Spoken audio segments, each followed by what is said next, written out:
논리적인 것만 따지면 논리가 안 맞아요, 사실. 안 맞습니다. 네, 이게 뭐 변호사님이 훨씬 더 잘 아시겠지만 제가 그냥 생각을 그냥 제 수준에서 그냥 해보면은 한동훈 전 비대위원장이 여러 가지 얘기를 했는데 첫 번째로 이렇게 야당만 특검 후보를 추천해가지고 특검이 이루어질 경우에는 사람들이 승복을 안 한다. 예. 그래서 대통령도 승복하고 야당도 승복하고 여당도 승복을 하려면은 제3자가 추천해야 된다. 이렇게 얘기를 했거든요. 이게 무슨 시각이 들어가 있는 거냐면 특검을 하나의 게임으로 보는 거 아닙니까? 그러면 게임으로 보는 거고 게임에 참가하는 요 도박에 참가하는 당사자가 대통령, 여당, 야당 이런 구조로 보는 거잖아요. 특검을 그런 구조라고 생각하는 것 자체가 이미 틀려먹은 것이고 특검은 사실은 기소를 해야 되니까 일방 당사자지.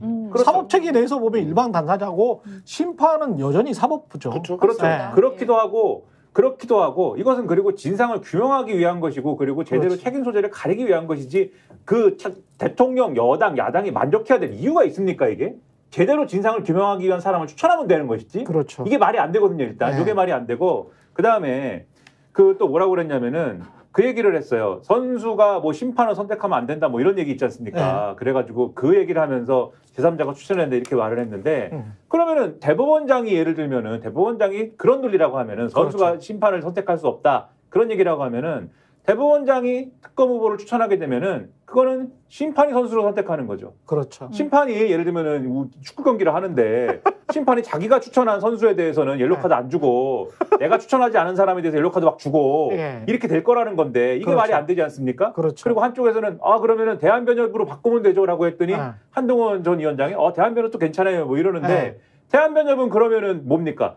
이 모든 재판에서 나오는 변호사는 대한변협 소속일 거 아니에요. 그렇죠. 이것도 선수네요, 그러면. 그렇게 따지면. 선수협 아닙니까, 그러면 이것도. 선수협의회. 네, 그것도 안 되잖아요, 그러면. 선수 중에 한 명 아닙니까? 그러니까 어떻게 해석을 해도 선수가 뭐 심판을 결정하면 안 됩니다. 이 논리로 하면은 누구도 어떤 주체도 특검을 추천할 수가 없어요. 그러면 여기서 뭘 생각해야 되냐면 애초에 이 프레임이 틀렸다. 그렇죠. 선수가 뭐 심판을 이게 아니고 선수가 심판을 뭐 하고 어쩌고가 이게 아니고 이거는 이전에 여러 가지 특검들의 사례를 보면은 대법원장이 특검을 추천했던 사례도 있고 대한변협이 추천했던 사례도 있습니다. 근데 야당이 특검 후보를 추천했던 사례도 있는데 야당이 특검 후보를 추천했던 사례가 어떤 사례들이냐? 이명박 정권의 이명박 대통령의 내곡동 사저 특검, 그 다음에 박근혜 전 대통령의 국정농단 특검, 그 다음에 드루킹 뭐 이거 조작 특검, 다 대통령의 이익이나 대통령의 어떤 사정하고 직간접적으로 연관이 있을 걸로 의심되고 그런 의혹을 가질 만한 것들에 대해서 야당이 추천을 한 거잖아요. 그런 것들에 한해서. 그렇죠. 왜냐하면 최종적으로 대통령이 추천된 2명의 후보자 중에 1명을 지명하게 돼 있기 때문에 여기에 여당이 추천하게 되면은 자기가 수사받을 자기를 수사할 사람을 수사받을 대상에 선택을 하게 되기 때문에 이것만 해결하면 되는 거거든요. 그래서 야당이 추천하는 거거든요. 그래서 완전히 논리적으로는 성립이 안 되는 얘기를 말장난으로 상황을 계속 재정의하면서 한동훈 전 위원장의 특기를 발휘하면서 그게 특기예요 또 이분은. 그거를 한 것이다. 단계적으로 봤을 때도 한동훈의 이야기는 말이 안 되는 게 이게 지금 최혜병 특검 또는 윤석열 특검으로 자리매김을 해서 특검이 어떤 결과를 발표한다고 하더라도 그거는 특검의 일방적인 결과 발표일 뿐 그리고 난 다음에 대통령은 여전히 재임 중이니까 형사소추를 당할 수가 없어요. 맞습니다. 그러면 국회에서 뭘 다시 할 거냐면 그게 만약에 이제 어떤 유죄 심증이 나온다면 이렇게 해가지고 국정을 계속 운영할 수 있겠습니까? 국민들의 신뢰가 이렇게 떨어졌는데 그건 도저히 안 되겠습니다. 탄핵을 해야 되겠습니다라고 해서 탄핵을 하겠지. 자, 특검의 한 단계가 나오고요. 특검한 다음에 어떤 진실이 나왔어. 근데 그 진실이 윤석열에게 불리해. 그러면 윤석열에 관한 탄핵의 여론이 조성이 되겠죠. 그래서 이제 탄핵을 국회에서 합니다. 그럼 누가 판단을 합니까? 다시 대법원 같은 헌법재판소가 판단을 해야 하는 거예요. 헌법재판소가 결정을 하는 거잖아. 그럼 헌법재판소는 누구로 구성이 돼 있어? 대통령 추천인들로 많이 구성이 돼 있잖아. 한 6명이 많이 구성이 돼 있잖아요. 여당 위주로. 지금 9명입니까? 그러면 그 위주로 구성이 돼 있으니까 거기에서 또 할 거잖아요. 그러면 그때 또 그 유명한 문구가 나올 거 아니에요. 야, 중대한 위법 사유야? 라고 또 헌법재판소에서 물어볼 거 아니에요. 대통령의 임기가 중지될 만큼의 중대해? 이 직권남용 만약에 했다면 이 직권남용이 그렇게 중대해? 우리는 그렇게 생각하지 않아. 라고 또 치고받고 싸울 거거든. 거기에 또 국민 여론이 얼마나 영향을 미칠지 안 미칠지는 모르겠습니다만 대법관 같은 헌법재판관들의 존재는 본인들은 또 법적으로 사고할 거라고 분명히 그렇게 이야기를 할 거거든요.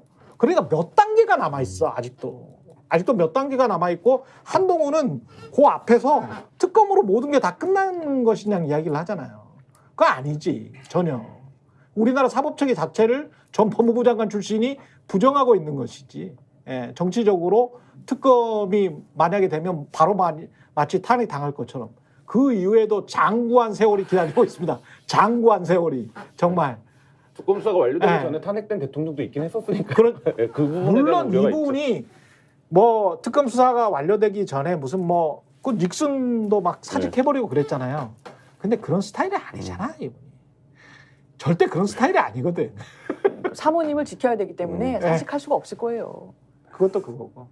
네, 이 한국 사회의 어떤 다이나믹을 감안하면 네. 이 문제의 결론은 결국엔 여론이에요. 그러니까 여론이 어떻게 흘러가느냐의 문제고 여론을 움직이는 건 뭐냐면 우리가 그러려니 하는 지금 어떤 생각들이 있잖아요. 그 그러려니 하는 생각들이 진짜 그렇네라는 스모킹건이 나오는 거고 그 출발점 즈음에 지금 서 있는 문제다. 그리고 왜 제가 이 방송에서도 얘기했었나요? 그 영화 베테랑에 보면 그런 대사가 있습니다. 황정민이 유아인 씨한테 하는 대사인데 니네 이렇게 일을 벌려가면서 막냐? 그러니까 이거를 그냥 잘못했다 미안하다고 하면 될 일을 왜 일을 이렇게 벌려가면서 막냐? 근데 왜 일을 벌려가면서 막냐가 나오잖아요. 그러니까 그 어떤 다른 범죄 행위들을 은폐하기 위해서 일을 벌려가면서 막은 거 아닙니까? 근데 지금 돌아가는 상황을 보면 저는 처음부터 약간 그런 생각을 했거든요. 그러니까 왜 이렇게 이 일을 벌려가면서 막고 있는 거지?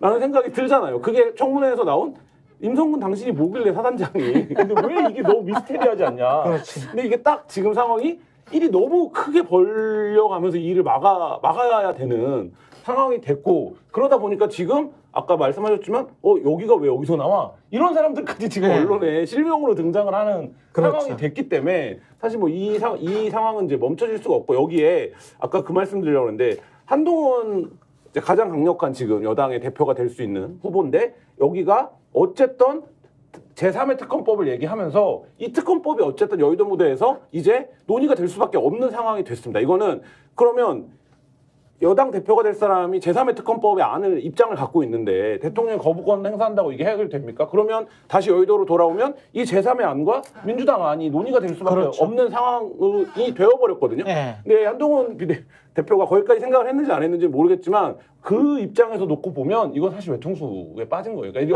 어떤 형태가 됐던 물론 논리적인 어떤 문제가 있고 결함이 있더라도 이제 특검은 여당에서도 주장하는 사람이 생겼고 그렇죠. 야당에서도 뭐 예. 강력하게 주장을 하고 있기 때문에 이건 이제 대통령의 거부권을 넘어설 수 있는 모멘텀을 만들어줬다 이렇게 봐야 될 것 같습니다. 스픽스는 말하는 언론입니다. 대세는 유튜브, 그중에서 스픽스. 좋아요, 댓글, 구독, 알림 설정. 여러분이 저희를 사랑해 주시고 우리가 여러분을 사랑하는 4가지 방법입니다.